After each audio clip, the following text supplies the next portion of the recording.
Sanda Banfumu, une émission culturelle congolaise. Sanda Banfumu est une école d'accueil. Sanda est un lieu d'accueil.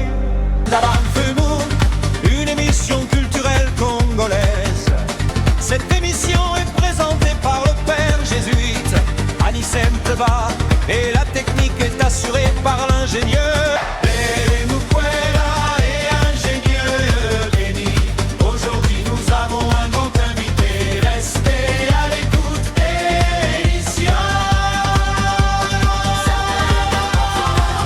Émission 1 Sanda Banfumu au service des cultures congolaises. 5, 4, 3, 2, 1, 5, 4, 3, 2, 1. La création de l'émission Sanda Banfumu a pour objectif de promouvoir nos cultures congolaises dans les territoires évangélisés par les missionnaires de la Compagnie de Jésus. L'appellation Sanda désigne un majestueux arbre qui offre la fraîcheur au Kiamvu, le roi du peuple Yaka dans la province du Kwango. Le Sanda constitue un lieu d'accueil pour hôtes, lieu à palabres. Ces lieux favorisent le dialogue. Le Sanda se veut une école d'apprentissage des valeurs de nos cultures congolaises. Citons-en quelques-unes à titre d'exemple. La solidarité dans nos cultures, une forte importance est accordée à l'entraide, à la famille élargie, au soutien des membres faibles ou âgés. Deuxième valeur, le respect. Le respect des aînés, des coutumes, des traditions et des ancêtres est primordial, influençant la vie sociale et professionnelle. Une autre valeur, la dignité humaine. La valeur de chaque personne est centrale avec des traditions interdisant la violence et promouvant l'intégrité. Notre qualité et valeur, l'éducation et la sagesse. L'éducation familiale, les rites d'initiation et la transmission du savoir ancestral sont cruciaux pour former des individus. Une autre valeur, l'harmonie et l'équilibre. L'importance de préserver l'ordre cosmique et social est centrale, souvent lié au culte des ancêtres et au respect des esprits. Une des valeurs de nos cultures, le travail et l'honneur. L'amour du travail bien fait et l'honnêteté sont des valeurs importantes. Notre émission vise à former nos compatriotes à appliquer ces valeurs dans leur vie, en vue de promouvoir la cohésion sociale pour maintenir l'unité et la stabilité au sein de notre pays. Ces valeurs doivent également inspirer nos compatriotes au développement. Elles inspireront les législateurs et les planificateurs pour les projets de développement inclusif. L'émission Sanda Banfumu vise à ce que nos traditions puissent s'adapter et s'enrichir face aux réalités modernes en évitant l'intégrisme pour continuer à inspirer un avenir positif. L'émission Sanda Banfumu s'engage à promouvoir nos cultures en accueillant des personnes ressources qui font preuve d'une maîtrise de nos cultures dans des domaines variés, dans le but d'informer et de former les personnes désireuses d'en savoir sur nos cultures congolaises, des territoires évangélisés par les jésuites. L'émission Sanda Bamfumu ouvre ses portes aux professeurs des universités, des historiens, des linguistes, des anthropologues, des égyptologues, des ethnologues, des philosophes, des théologiens, des auteurs des ouvrages qui concernent nos cultures congolaises, des chefs coutumiers, des artistes, des sages qui peuvent présenter des figures emblématiques qui ont marqué l'histoire des missions catholiques, protestantes et de nos cultures locales. L'émission Sanda Bamfumu est apolitique. Elle se veut un instrument de promotion et des valeurs traditionnelles. Je vous remercie. Bonjour, cher père Claudien Bagayamoukwe et bienvenue à Sanda Bamfumu. Bonjour, Père Anissé. Cher père, nous sommes très heureux de vous accueillir ici. Pourriez-vous présenter brièvement? Je m'appelle Claudien Bagayamoukwe Chubaka. Je suis congolais, originaire de la province du Sud Kivu, de la ville de Bukavu. Je suis missionnaire au Japon depuis 2017 et actuellement je suis en train de poursuivre mon double cursus de master en philosophie et en théologie biblique à l'Université catholique de Lyon en France. Merci père. Étant jésuite, homme universel, vous avez voyagé dans plusieurs pays. Vous êtes rentré en contact avec plusieurs cultures. Pourriez-vous d'abord nous décrire les valeurs de votre culture locale, la culture Chi, celles des valeurs que vous appréciez davantage? J'apprécie beaucoup des valeurs de ma culture Chi. Je voudrais ici en énumérer deux. Premièrement, je dirais que j'apprécie beaucoup chez nous, les Bashi, le sens de la solidarité. La solidarité qui s'exprime au travers de la fraternité, une fraternité qui voudrait que l'on puisse penser au-delà de soi-même pour pouvoir s'inscrire dans une communauté qui porte l'individu. C'est un peu l'idée de l'Ubuntu que l'on vit dans ces sens-là, savoir que je suis parce que nous sommes. Et donc, j'aime beaucoup le fait que l'on soit solidaire, le fait que le problème d'un individu ne soit pas un problème particulier, mais un problème de toute une communauté. Ça, c'est une chose. L'autre chose, c'est le respect que l'on doit aux aînés, que l'on appelle les Bachamuka. Ces gens-là qui sont des gardiens de la tradition, de la sagesse. Et je pense que c'est vraiment important que l'on puisse leur donner, leur accorder une place spéciale dans la société, parce qu'ils sont justement les garants de l'harmonie de la société et de la culture, Chi en particulier. Merci père. Vous êtes missionnaire au Japon et vous êtes appliqué en même temps dans cette province du Japon. Vous êtes notre Saint François Xavier congolais, nous dirons. Quelle est la genèse de cette vocation missionnaire? S'agissant de la genèse de ce que vous appelez vocation missionnaire, je dirais que c'est plutôt le fruit d'un discernement partagé avec mon supérieur provincial, José Minaku, à l'époque. Et donc, c'est lui qui m'a proposé d'aller au Japon parce que justement, la province japonaise avait besoin des jeunes missionnaires congolais pour aller porter nos œuvres là-bas au Japon. Et donc, j'ai accueilli son invitation, non pas comme une contrainte, mais plutôt comme un appel à pouvoir aller au-delà de mes propres frontières. Donc, un appel à une plus grande liberté. Et grâce à son soutien discret, que j'ai considéré comme un viatique qui m'a permis d'aller au Japon, de faire ces sauts-là, non pas dans un vide, mais faire ces sauts comme un acte de foi dans la mission et dans ce que le Seigneur veut pour moi là où il m'envoie.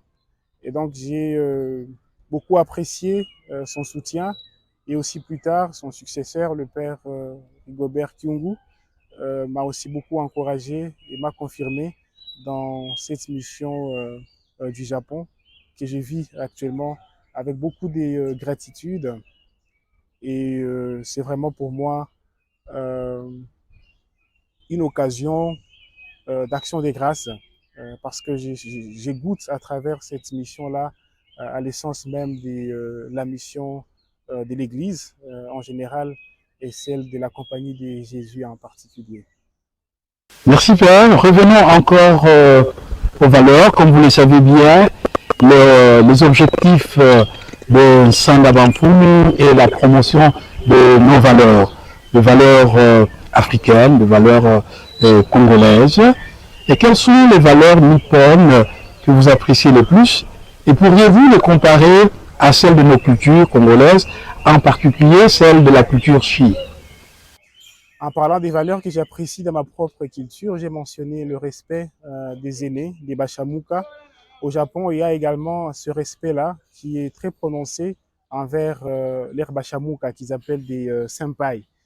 Et je trouve un beau parallélisme entre ces deux manières de vivre avec les aînés, avec les gens qui nous ont précédés sur la Terre. En ce qui concerne le Japon, ce respect s'est traduit dans plusieurs domaines et de plusieurs façons.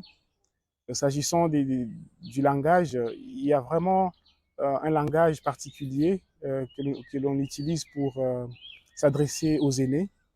C'est un langage qu'ils appellent les keigo, un langage des politesses qui traduit tout le respect que l'on doit aux aînés. Et par là, on promeut la valeur de la hiérarchie dans une société et on promeut justement la valeur de la sagesse qui est bien gardée par ces aînés qui nous ont précédés. Donc, de un, il y a ce respect-là. De deux, je parlerai également des, je dirais, la primauté de la communauté sur l'individu. La communauté nippone, tout comme ma culture Shi, n'est pas, ou du moins ne sont pas centrés sur l'individu, mais plutôt sur la communauté.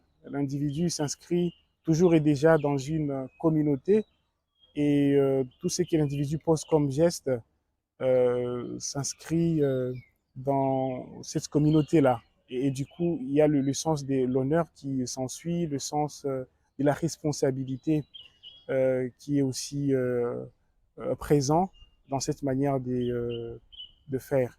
Et donc, j'apprécie beaucoup le fait que l'on puisse aller au-delà de l'individu pour promouvoir le bien commun, l'harmonie de la société en général et pas seulement des intérêts individuels. Il y a d'autres parallélismes que je pourrais faire avec d'autres valeurs que je pense que l'on partage avec la société nippone, mais je pense que les deux sont importantes et valent la peine d'être soulignées. Merci Père. Vivre et se former au Japon suppose réellement un fort déplacement culturel et spirituel. Qu'est-ce que cette expérience missionnaire a transformé en vous, dans votre manière de croire, de prier ou de servir? Faire un déplacement du Congo vers le Japon, c'est accepter d'être déplacé culturellement et spirituellement, bien évidemment. Et j'ai vraiment ressenti ces déplacements-là à ces deux niveaux-là, culturel et spirituel. S'agissant du culturel, j'ai subi, ou du moins j'ai vécu ce qu'on appellerait un choc culturel, parce que les choses telles qu'elles sont vécues au Japon ne sont pas vécues de la même manière dans ma propre culture chi, et même ici au Congo. J'ai une anecdote par rapport à ce qui m'a choqué un jour au Japon quand j'y suis arrivé. C'est ce qu'ils appellent le onsen, c'est-à-dire le bain chaud dans lequel ils sont assis tout nus, les Japonais, euh, avec des âges différents.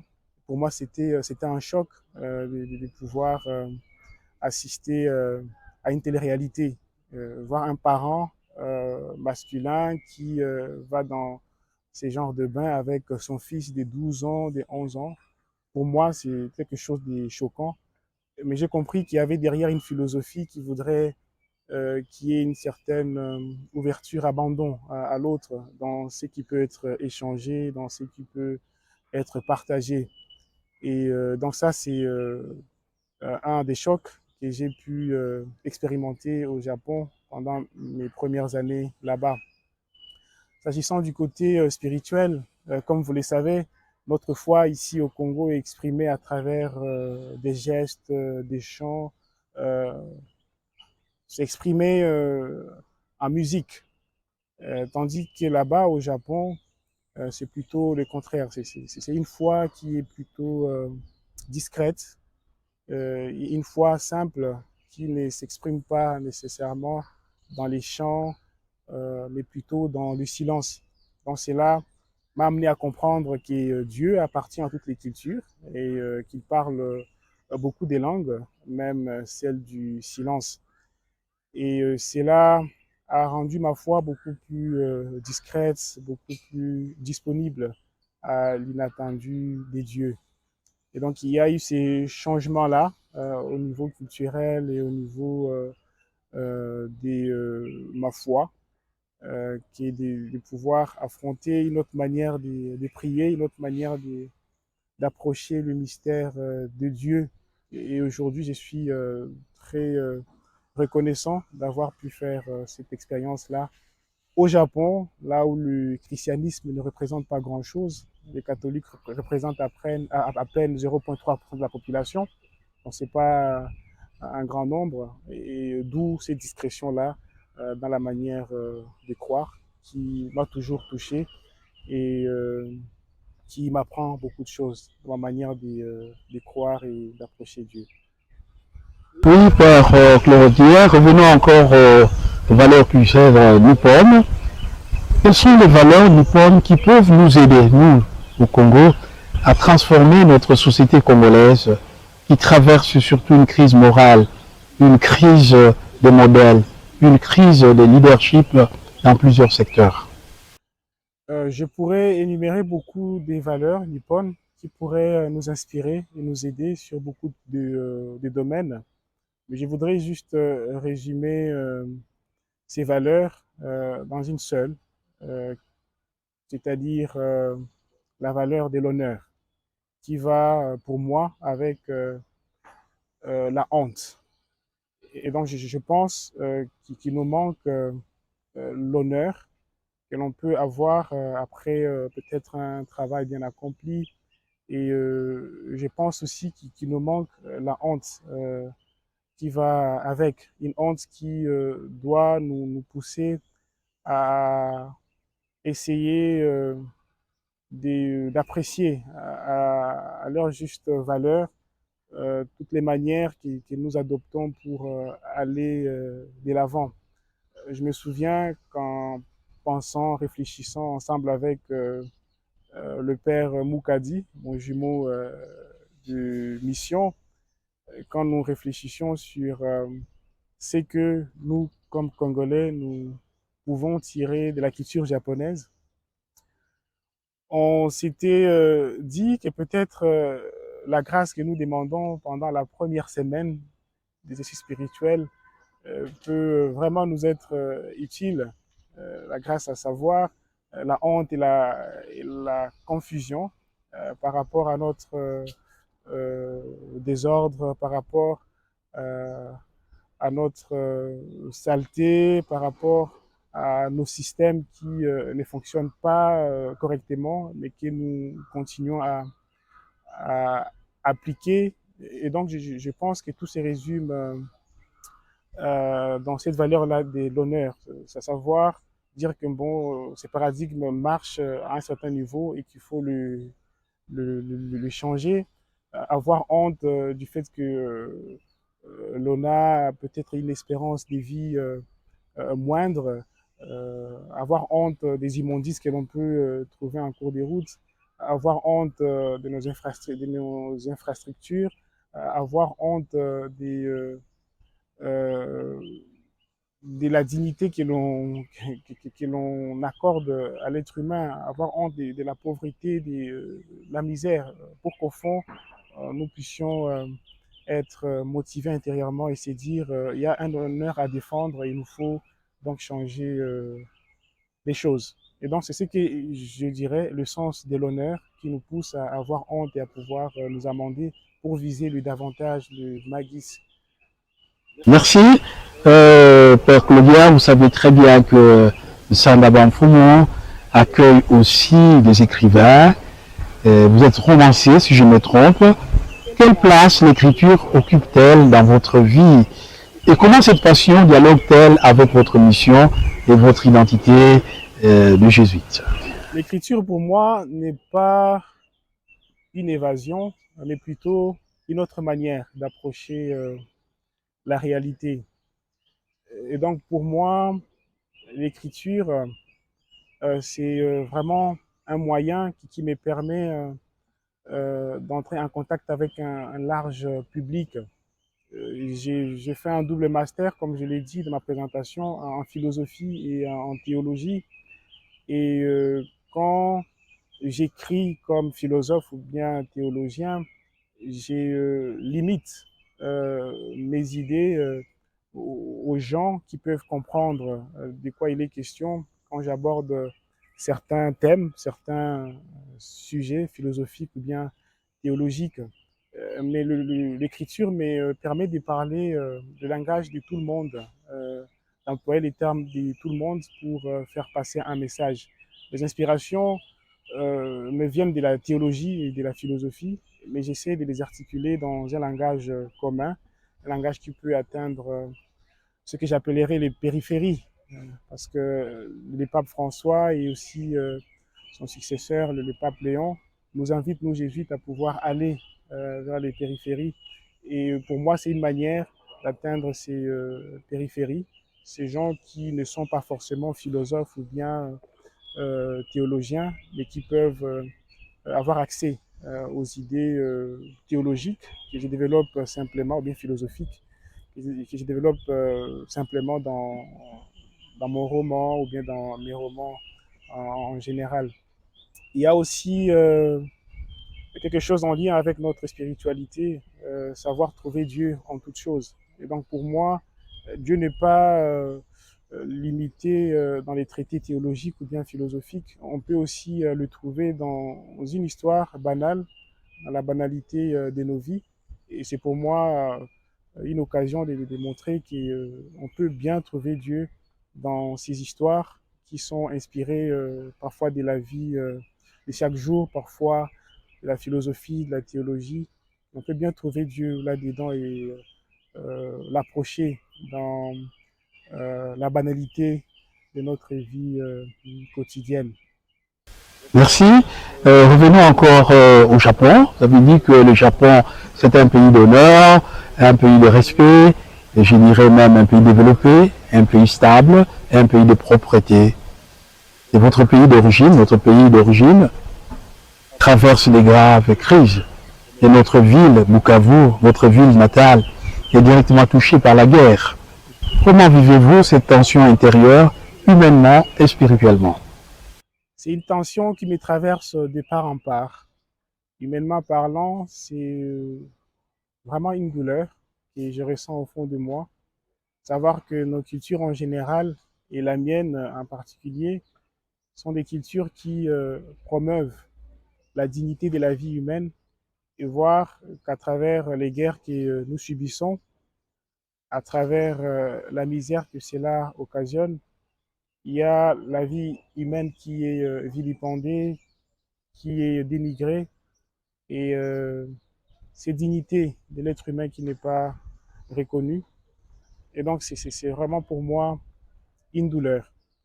Et cette douleur a comme piège la culpabilité. C'est là où le niveau spirituel vient un peu, pas me consoler, mais me déplacer. C'est-à-dire que cette culpabilité que je peux ressentir, me dire que je suis dans un pays stable où il n'y a pas de guerre, dans un pays développé, alors que mon propre pays, ma propre ville traverse des situations de guerre, de misère. Et donc cette culpabilité-là, au niveau spirituel, je la transforme en responsabilité. Parce qu'il y a une espérance qui est derrière. Je me dis que la nuit est là, certes, mais le jour finira un jour par... le soleil finira un jour par apparaître. Et donc pour moi, la mission que j'ai aujourd'hui, la mission d'études, me permet de me tenir prêt pour pouvoir intervenir le jour où nous aurons besoin de nous reconstruire, pas seulement au niveau des infrastructures. Je suis certain que nous aurons aussi besoin de reconstruire nos consciences, d'exorciser nos traumatismes. Et à ce moment-là, je pourrais intervenir et aider mon peuple à pouvoir aller de l'avant, à pouvoir continuer à espérer pour l'avènement d'un Congo fort, d'un Congo prospère. Et donc c'est comme ça que je vis la situation qui se vit à l'est du pays, en général, et dans ma ville natale en particulier. Donc je porte cette situation dans mes prières quotidiennes, dans les célébrations eucharistiques, et j'essaie du mieux que je peux de partager mes idées, de partager ma proximité avec les membres de ma famille, avec mes amis qui sont directement concernés par ces situations de guerre et de précarité dans ma ville natale. Voilà, quelle que soit la durée ou la longueur de la nuit, les jours finissent par apparaître. C'est une parole d'espérance pour nous, les chrétiens, pour nous qui croyons en Dieu, en Jésus. Et je vous demanderai maintenant, à la fin de cette émission, pour de dire un mot aux passionnés de l'émission de Sanda Bamfumo. Comme dernier mot, je voudrais encourager les passionnés, les spectateurs, les spectatrices de cette émission à pouvoir creuser l'intelligence de leur propre culture et à oser la rencontre avec d'autres cultures, parce que c'est vraiment enrichissant. Avec l'expérience que j'en ai moi-même, quitter le Congo, aller au Japon et de là aller en France, être confronté à plusieurs différences, à plusieurs cultures, ça aide à comprendre sa propre culture et à l'apprécier à sa juste valeur. Ça aide aussi à pouvoir bâtir sur des valeurs solides pour l'avènement d'une société forte, d'une société unie, d'une société robuste. Et quand je vois dans l'histoire du monde, les pays que l'on appelle aujourd'hui développés, ce sont des pays, pour la plupart, qui se sont développés sur les valeurs culturelles. Ils ont toujours défendu. C'est le cas du Japon. Aujourd'hui, c'est un pays développé, c'est un pays que l'on apprécie beaucoup, justement parce que c'est un pays qui a su se construire sur sa culture, sur ses propres valeurs culturelles. Et donc, c'est un encouragement que je lance aux spectateurs et spectatrices de cette émission. Continuez à entrer dans l'intelligence de vos propres cultures et à oser la rencontre avec d'autres cultures. C'est toujours enrichissant. Merci Père. Merci. Merci beaucoup. Merci beaucoup. Sanda Bamfume, une émission culturelle congolaise. Sanda Bamfume, est une école d'accueil. Sanda est un lieu d'accueil. Dabanfenoun, une émission culturelle congolaise. Cette émission est présentée par le père jésuite Anissem Teba et la technique est assurée par l'ingénieur